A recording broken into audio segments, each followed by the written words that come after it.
पवित्र शास्त्र भजन संहिता भजन 105।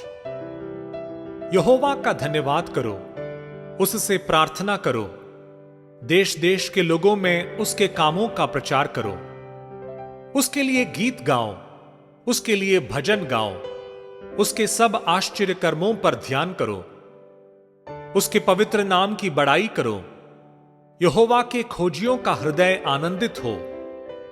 यहोवा और उसकी सामर्थ को खोजो, उसके दर्शन के लगातार खोजी बने रहो। उसके किए हुए आश्चर्य कर्म स्मरण करो, उसके चमत्कार और निर्णय स्मरण करो। हे उसके दास अब्राहम के वंश, हे याकूब की संतान, तुम तो उसके चुने हुए हो। वही हमारा परमेश्वर यहोवा है, पृथ्वी भर में उसके निर्णय होते हैं।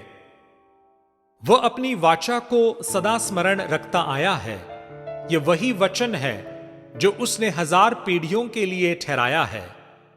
वही वाचा जो उसने अब्राहम के साथ बांधी और उसके विषय में उसने इसहाक से शपथ खाई, और उसी को उसने याकूब के लिए विधि करके और इज़राइल के लिए यह कहकर सदा की वाचा करके दृढ़ किया, मैं कनान देश को तुझी को दूंगा, वह बांट में तुम्हारा निज भाग होगा।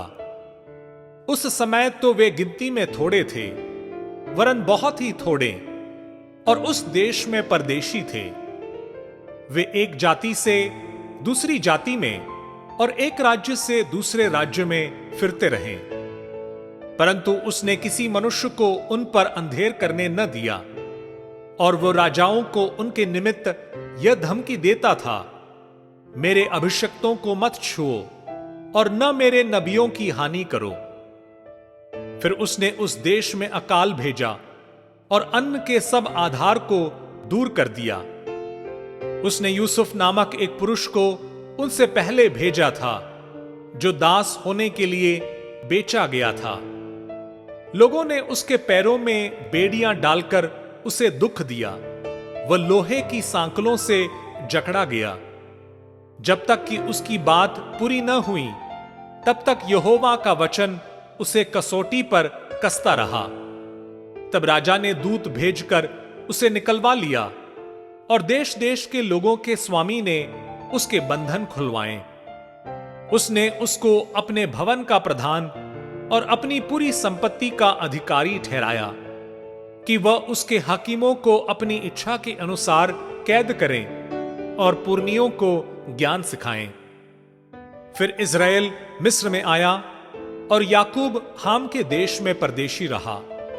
तब उसने अपनी प्रजा को गिनती में बहुत बढ़ाया और उसके शत्रुओं से अधिक बलवंत किया। उसने मिस्रियों के मन को ऐसा फेर दिया कि वे उसकी प्रजा से बैर रखने और उसके दासों से छल करने लगे। उसने अपने दास मूसा को और अपने चुने हुए हारून को भेजा। उन्होंने उनके बीच उसकी ओर से भांति भांति के चिन्ह और हाम के देश में चमत्कार दिखाए। उसने अंधकार कर दिया और अंधियारा हो गया, और उन्होंने उसकी बातों को न टाला। उसने मिस्रियों के जल को लहू कर डाला और मछलियों को मार डाला। मेंढक उनकी भूमि में वरन उनके राजा की कोठरियों में भी भर गए।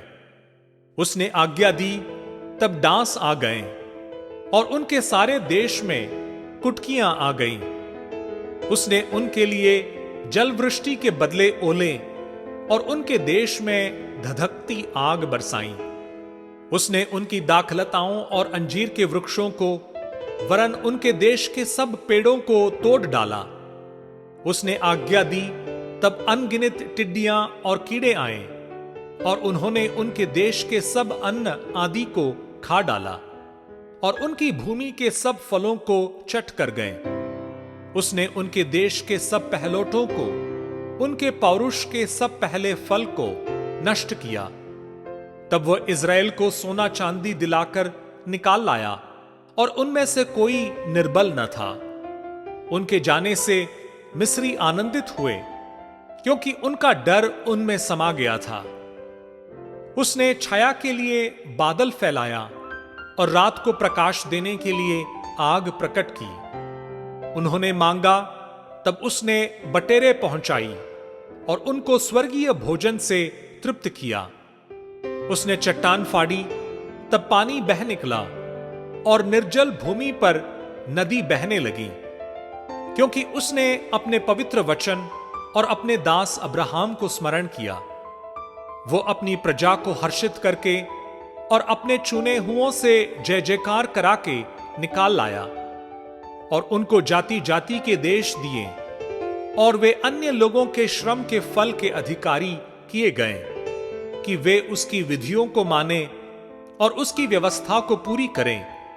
याह की स्तुति करो।